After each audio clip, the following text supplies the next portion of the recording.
Buen día, nosotros somos los Power Rangers y en este podcast hablaremos sobre la segunda parte del libro de filosofía para dummies de Martin Cohen. Nuestro grupo está conformado por Diana Oviedo, Yurani Cerrato, Angeli Mariana Costa, Geraldine Castillo y quienes habla, John Alexander Pachón del curso 1101. Esperamos que se lo disfruten. Buen día, les habla Charik Yurani Cerrato Sáenz del curso 11.1 y les voy a comentar un poco sobre el capítulo 4 del libro Martin Cohen. Trata principalmente sobre los filósofos griegos que sentaron base en todo lo importante que ellos hicieron para la humanidad. Como dije anteriormente, se llega a conocer sobre los grandes de la filosofía que nos enseñan que la filosofía en sí no tiene un calendario, es decir, un tiempo exacto donde se llegue a filosofar. También explica lo que estos señores pensaban sobre la vida y el universo. Investigando sobre la filosofía se puede dar cuenta que entre más años atrás se investiga, más interesante se pone. Y pues hay dos razones fundamentales por las cuales se piensa así. La primera es que cómo llegaron a la palabra filosofía. La segunda razón es que casi toda la filosofía se produjo por los debates. Bueno, hablemos de estos señores. Del primero que vamos a hablar es de Tales. Tales es un político y estudió la geometría. Es también conocido por sus inteligencias, ocurrencias de ganar dinero. Y este señor afirmó que todo el mundo estaba hecho de agua. Sí, es muy loco, pero pues así lo dijo. Y aunque suena como simple, es una teoría muy buena en la que nos muestra que estos filósofos pensaban en el mundo antes de que apareciera la ciencia. Bueno, esto se piensa de Tales. De otro filosófico importante que podemos hablar es de Heráclito. Él era considerado un aristócrata, lo que significa el sistema político. A Heráclito le gustaban mucho los dichos filosóficos cortos y uno de ellos era: no puede bañarse 2 veces en el mismo río. Es muy raro porque cuando lo escuchamos nos hace reflexionar. No sé si es porque el agua es corriente o es porque cambia de lugar, pero causa mucho en escucharlo, y eso es lo que a él le gustaba, pensar pero con dichos cortos. Leyendo más sobre este capítulo me encontré con Pitágoras, otro filosófico interesante, y a mí me gustó mucho que él era muy animalista. Él considera que el matar a los animales para comérselo era un asesinato, y era acto de canibalismo. Y esto era porque él tenía una creencia sobre las reencarnaciones, a lo que pues le imploró a los hombres que no se comieran a los animales, porque pues podría ser una reencarnación de algún ser. Y ustedes preguntarán, entonces, ¿qué comía Pitágoras?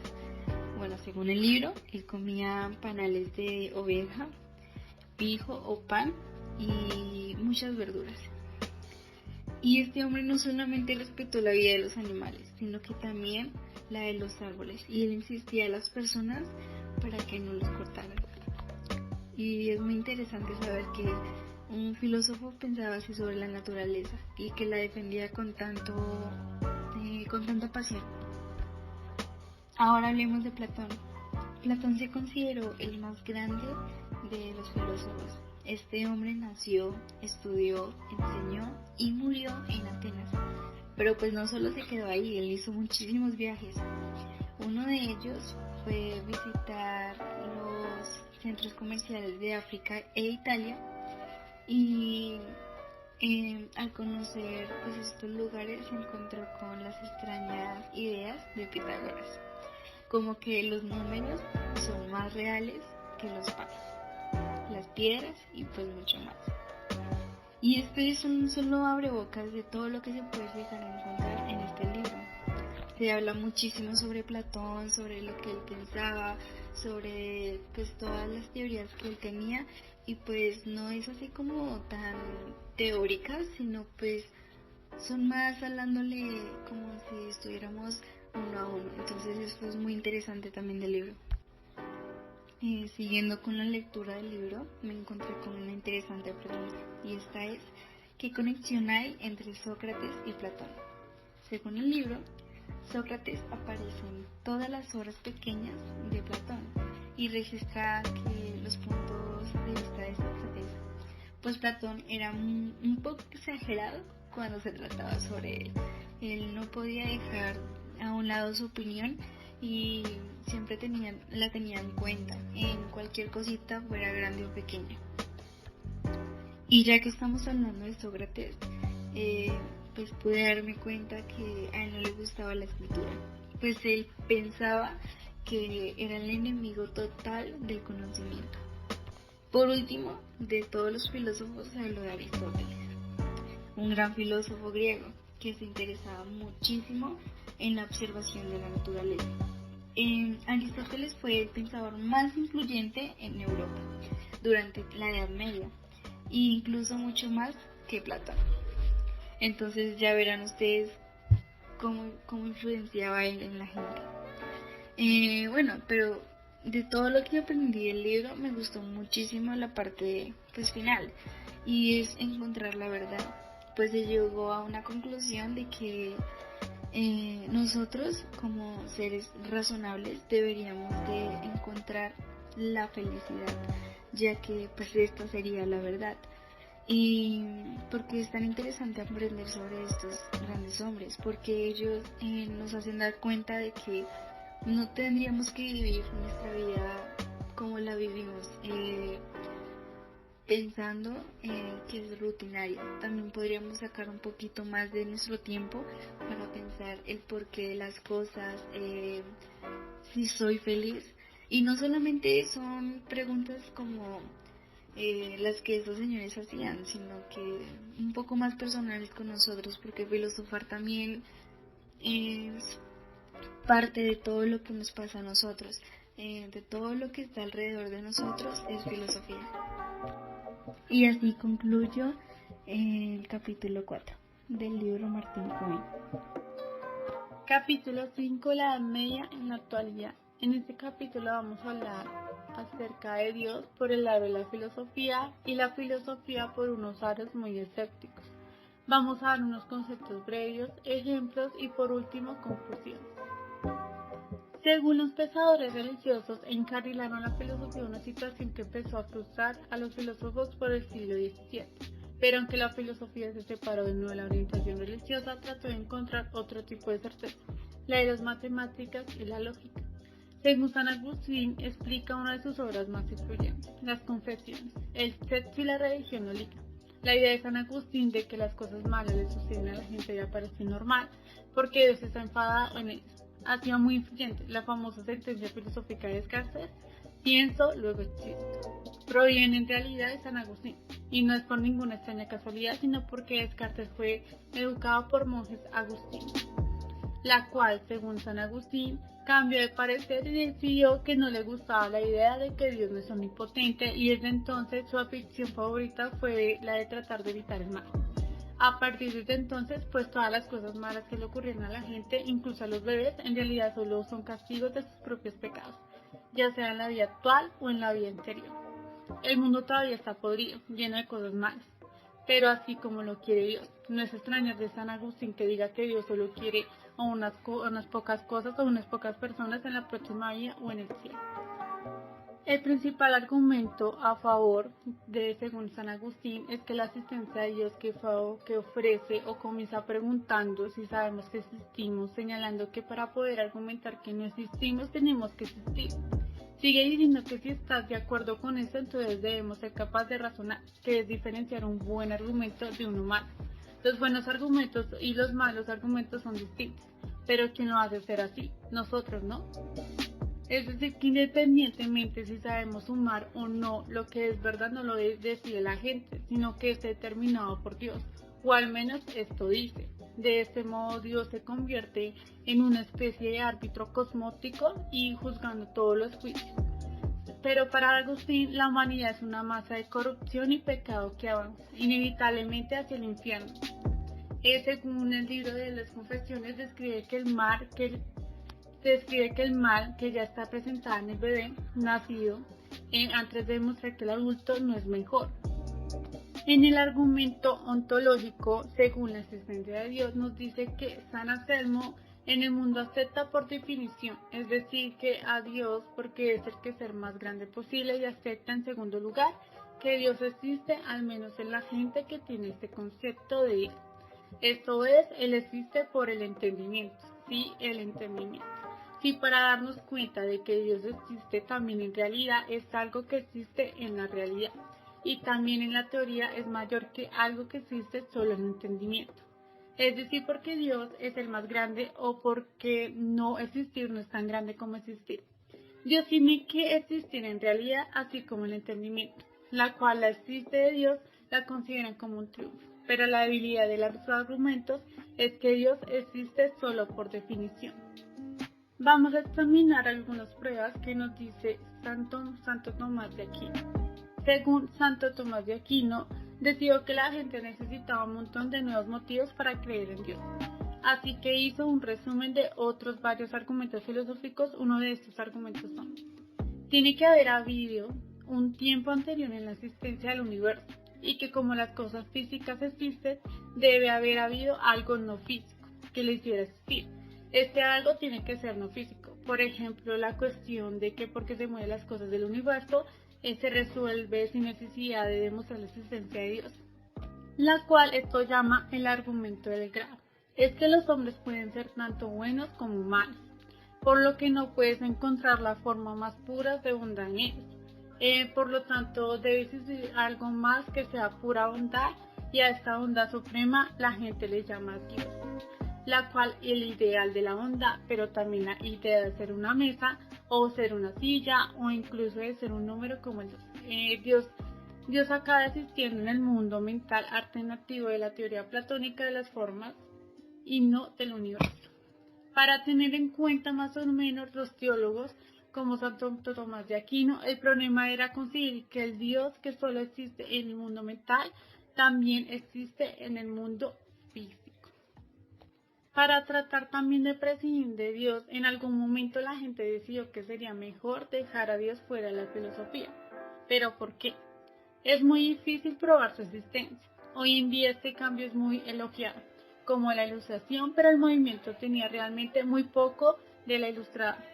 Es decir, que varios filósofos, empezando por Descartes, intentaron elaborar algunos argumentos para creer en el universo, pero requerían lógicamente que Dios también existiera. Acerca de Descartes encontramos algunas dudas. Es decir, que Descartes dice que para separar el conocimiento real de los rumores poco fiables, las ilusiones ópticas y los engaños, incluso los de los genios malignos, debemos sospechar de todo lo que creemos, ¿sabes? Es decir, que no creer en nada de lo que vemos o escuchemos, y que incluso debemos asumir que todo es o bien un sueño o bien un engaño perverso. Porque con Descartes comenzó realmente la cultura y el pensamiento de la época moderna. Así pues, ¿qué es tan importante que Descartes para que tan a menudo ocupe el centro de los cursos de la filosofía? Algo así como que los filósofos no alaban por dos cosas: el método de la duda y el dualismo. La segunda cosa por la que se recuerda a Descartes es el dualismo. Se separó el pensamiento de las experiencias, es decir, que el dualismo es como un compuesto de dos cosas, la mente y la materia. Según Spinoza, encuentra una búsqueda. En esa búsqueda encuentra el núcleo de las ideas, es decir, que procede de la tradición filosófica oriental, especialmente el taoísmo, la cual la podemos encontrar en el capítulo 6. Los filósofos de hoy admiran mucho los escritos de Spinoza, que supuestamente son una serie de pruebas al estilo euclidiano o matemático, y era un filósofo favorito de Stein, aunque su influencia no ha tenido ningún alcance. Es decir, que podemos definir que Spinoza no creía en Descartes para nada en su pensamiento, ya que que hemos hablado en el apartado anterior, que se equivocó al dividir el mundo en dos tipos de cosas. Y en lugar de juntarlas de nuevo, dijo que todo este hecho fundamentalmente de la misma cosa. Afirmó que la mente y el cuerpo son solo dos aspectos, que otra cosa que tiene muchos aspectos, incluyendo el ser de Dios.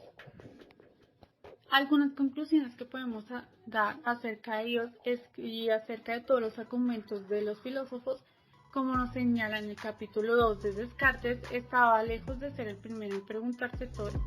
Es decir, que los antiguos escépticos griegos también se lo habían preguntado, y su conclusión fueron que no podemos estar seguros de nada en absoluto, porque para Descartes es famoso en un momento en el que todo el conocimiento humano parecía haber sido reducido a meras convicciones y conjeturas optimistas, la cual también presentó algo que decidió que era absolutamente verdadero, algo de lo que realmente podemos estar seguros.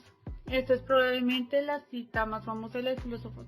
Pienso, luego existo. Nadie puede dudar de que esto sea cierto.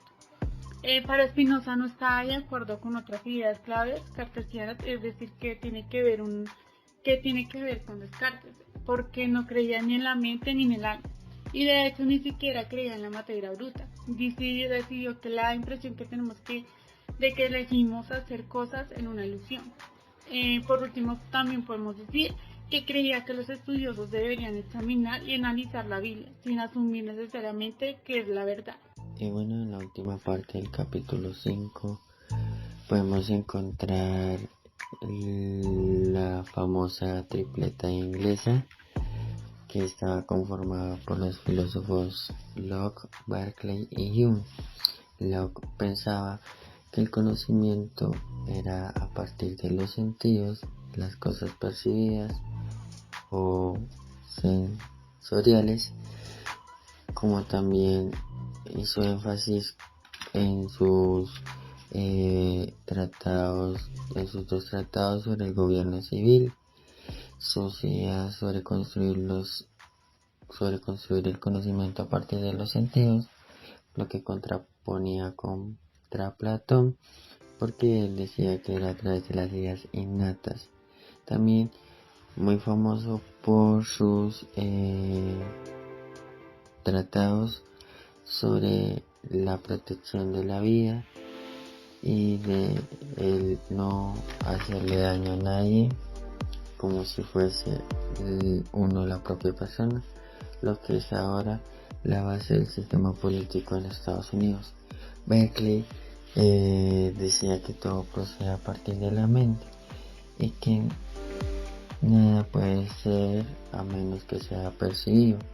Para argumentar esto, sustentaba de que Dios lo percibe todo, entonces a partir de eso todo existe porque Dios lo percibe. También Hume argumentaba que no sabemos nada en absoluto, a pesar de que nació en una familia presbiteriana. En su tratado sobre la naturaleza humana basa su conocimiento en experiencias abstractas o experimentales, rechazando también la noción de causa y efecto.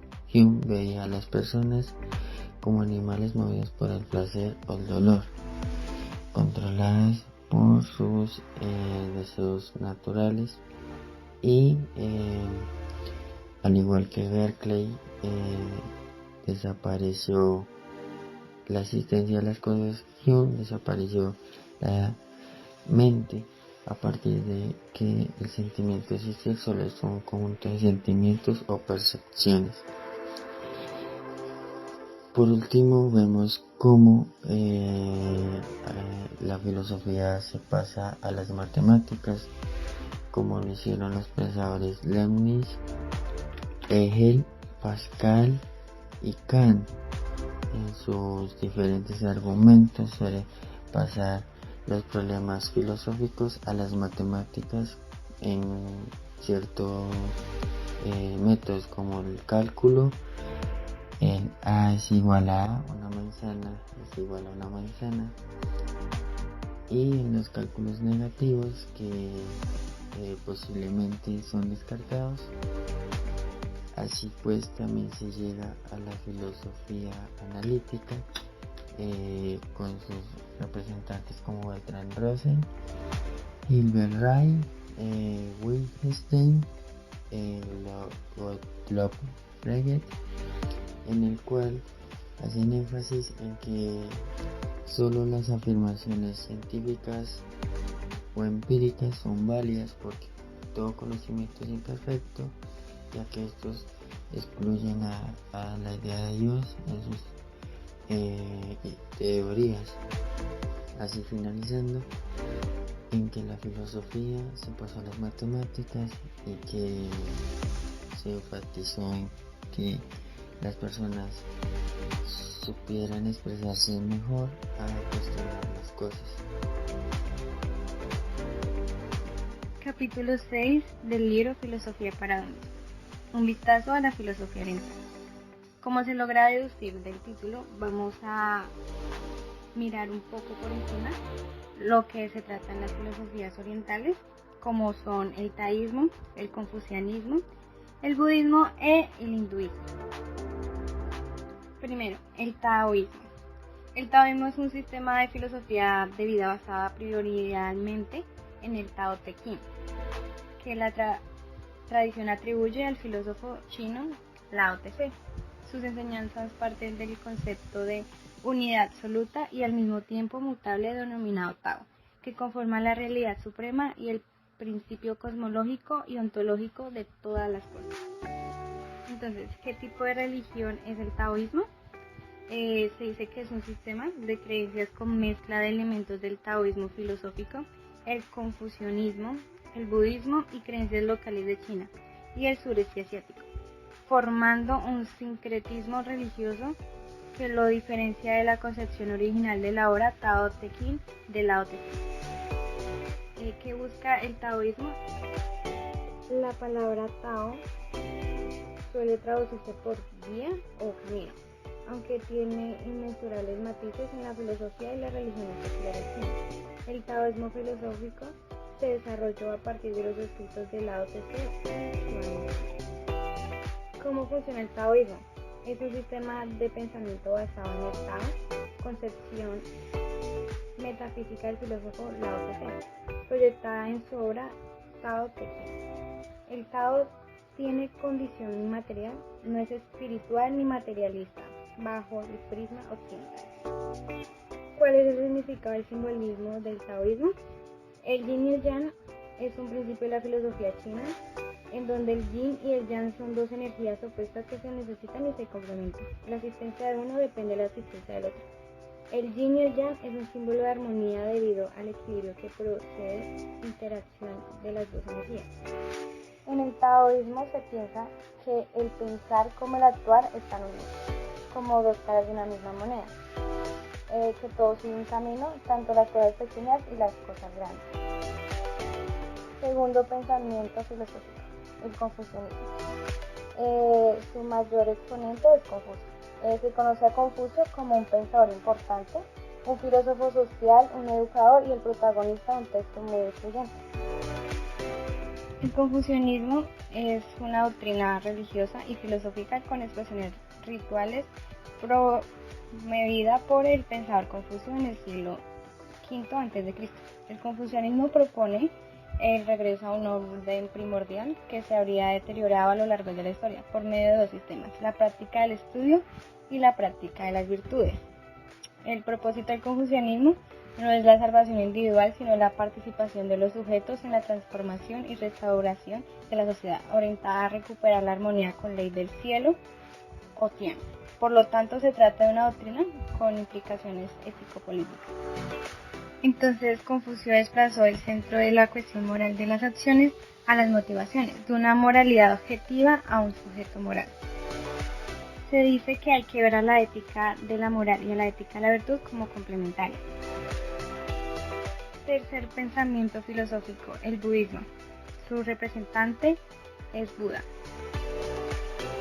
El objetivo del budismo es que cada persona desarrolle su ilimitado potencial, valorando al máximo su propia vida y la de los demás. La práctica de la filosofía budista permite al individuo una transformación positiva desde lo más profundo de su ser hasta transformar el temor en coraje las dudas en sabiduría y el egoísmo en misericordia.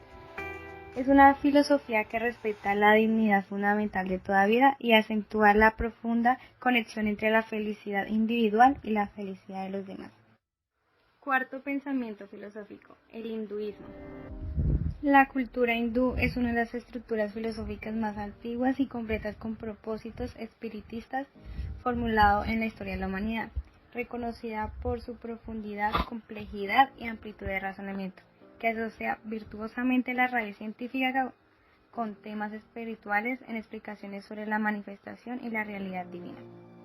La reencarnación es un concepto clave tomado del hinduismo. Todos los seres humanos pasan por diversas existencias y así se sube o se baja en el camino a la perfección hasta llegar al nirvana. Así, según la filosofía hindú, la vida humana es cíclica. Después de morir, el alma deja el cuerpo y renace en el cuerpo de otra persona, animal, vegetal o mineral. Y bueno, este es un vistazo por encima de la filosofía oriental. Bueno, en el capítulo 7, su tema principal es el ismo, y en este capítulo también se tendrá en cuenta las claves de la filosofía que se lleva con ello.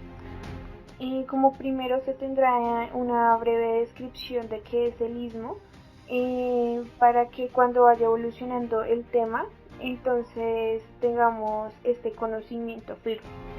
Entonces, el ismo es un movimiento de tipo artístico, filosófico, cultural y literario que se utiliza principalmente en un movimiento y pues esto se integra en el vanguardismo. Digamos que el ismo también tiene sus distintos tipos y uno de ellos es la doctrina, que es el empirismo. Entonces, el empirismo es el que afirma que la vía para alcanzar el conocimiento es su experiencia. Como segundo de sus tipos es la teoría que desarrolla por un individuo, que es el platonismo. Esto es como la idea que es el principio y fundamento del ser y del conocimiento.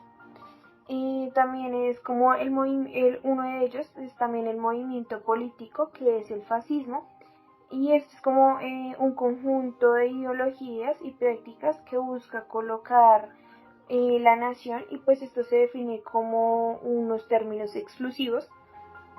También está el prejuicio, que es el racismo, y esto tiene como una breve ideología que esto es como que lo que se define la superioridad de una raza. Y como último tenemos movimiento artístico, que es el surrealismo. Esto es la teoría de lo inconsciente y de lo racional. Entonces, el ismo se inició a finales del siglo XVII y teniendo como fin de estigmatizar al grupo de personas. Cuando va pasando el tiempo, el ismo ha evolucionado, como en este caso, ya que en el siglo XIX el ismo era utilizado para ridiculizar varios movimientos como el socialismo, ya que para los estadounidenses, o sea los de Estados Unidos, el ismo era como un modo de desaprobación. Y pues digamos que en el capítulo 7 también tiene como unos temas, que es el empirismo y el idealismo. Digamos que el empirismo y el idealismo se definen en la filosofía para dummies como uno de los conceptos de la historia de la filosofía, ya que el empirismo tiene como el fin del acceso, o sea, la realidad directamente, teniendo los sentidos, y pues esto va creando a partir de la interacción sensorial con el mundo. Y el idealismo tiene como realidad, y esto se basa en la mente.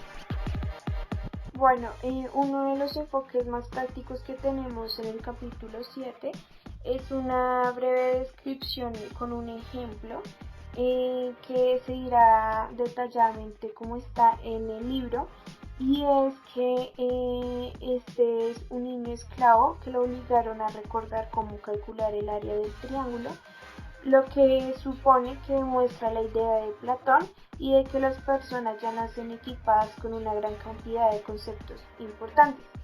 Resulta que para Platón dice que esto debe al que el alma existe antes de que el cuerpo y se encuentra en un estado de comunión. En esto como que con todas las ideas importantes en una especie del universo abstracto paralelo. Pero por desgracia, Platón explica de que el nacimiento es bastante traumático para el alma y por eso al unirse al cuerpo en un movimiento del nacimiento, el alma olvida temporalmente mucho de lo que sabía, o sea, de sus conocimientos. Y esto con suerte a medida de lo que crecemos recordamos y las ideas perdidas y que se habían desarrollado una vez que la compresión ya lo obtengamos, cada vez mejor las cosas como que van evolucionando y vamos recordando lo que teníamos. Entonces, en una parte también explica los diferentes tipos de ideas innatas, pero entonces ya no era de Platón sino para Descartes. Según Descartes tiene unos conceptos filosóficos y pues como primero las ideas son las adventicias y esto se define como prestaciones mentales y causados por los objetos del exterior. Como segundo es la idea de las ideas son las ficticias y pues esto se define como aquellas que representan en una construcción mental y de lo que percibimos como ficciones de la mente y pues nada exterior. Y como tercera y última idea son las innatas y estos se encuentran en nuestra mente antes de cualquier experiencia o percepción del mundo. Y bueno, en esta última parte del capítulo 7 vemos las emociones en el estoicismo. Pues primero el estoicismo significa en la actualidad el sobrellevar de todas las cosas. Esto fue una escuela filosófica fundada por Zenón y esta doctrina se fundamenta en el materialismo, que son las experiencias sensoriales, con el argumento de que las emociones son inútiles porque se basan en juicios equivocados. Por ende, promueven el tomar decisiones sin prejuicios. También veían las cosas externas sin ningún valor intrínseco, o sea, las materiales. Para ellos, estas se llaman indiferentes preferidos y ponen el ejemplo de un ladrón que roba todas las cosas a una persona, pero a este no le afectó para nada porque todo lo de valor estaba dentro de él. Asimismo, en el capítulo cuenta que Séneca habla sobre la historia de Estilbón, el cual pierde a sus hijos, su mujer desaparece y todas sus posesiones fueron destruidas. A partir de esto una persona le pregunta si perdió algo, a lo cual él responde que no porque todas las cosas de valor estaban en él. En el estoicismo también se promueve, como dije al principio en su significado, las dudas. Para ellos, la evidencia de los sentidos es sospechosa, dado que nuestra capacidad de distinguir entre lo verdadero y lo falso es irregular. Así pues, algunos representantes de esta doctrina, como Arcesilao de Pitane, Carneades de Cirene, dijeron que nunca podría asegurarse de que se puede tener conocimiento sobre nada en el mundo, sino solo podría hacerse afirmaciones ingenuas y optimistas. Esto también en el capítulo se ve que Descartes ofrece el criterio del conocimiento sobre las cosas, la cual es clara, ya que Dios no nos engaña. Y por otro lado está Berkeley, que afirma que si una cosa se percibe, de inmediato existe y es real, ya que no existe algo más elevado y real que los pensamientos. Otro subtema importante son los sismos y también su peligro. En esta parte vemos el fascismo político, que combina tres sismos: el nacionalismo, el militarismo y el totalitarismo, el cual suprime los derechos individuales por las órdenes o deseos de su líder. En cierta parte vemos también el historicismo, que para varios teóricos de la política, el mundo, la historia sigue un patrón de sangre, destrucción y masacre para un resultado de paz. Esto es argumentado por el darwinismo social, que es la base de que los más fuertes se opongan ante los más débiles. Es así como no importa que se mate a una persona por su raza o por su defecto al nacer. Esto llegando a su mayor exposición en la historia con el régimen nazi. Por ende son peligrosos los ismos. Y así los fascistas italianos intentan promover un nuevo estado fascista que es el liberalismo, el cual tiene como fin en la historia el poder de terminar la monarquía para que se pueda dar la expresión de la conciencia y de la voluntad del pueblo. Así ya llegamos al final de la parte 2 del libro de Filosofía para Dummies de Martin Cohen, con todo lo que ya hemos dicho en conclusión de cómo la historia de la filosofía intenta hacer entender lo que discutían los antiguos griegos, entenderlo de cómo lo hacen ahora y también la importancia de las matemáticas, las ideas, las teorías del conocimiento, como también influye en la época media de la existencia de Dios, y por último, como lo hemos visto, sobre los sismos que se han visto a lo largo de los últimos siglos. Esto ha sido todo y muchas gracias.